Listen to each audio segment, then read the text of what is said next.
langsung aja kita unboxing paket dari Post-it. Ini tuh ada berbagai macam edisi. Ada edisi 1980. Ini warnanya. Terus ada edisi 1990. Dan ini warna-warnanya. Terus ada juga yang edisi 2000. Ini dia warna-warnanya. Dan terakhir, kita dapat edisi yang 2010. Warna-warnanya lucu banget kan?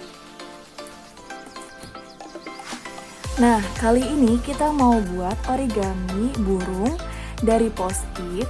Kita mau buat dari edisi yang 1980.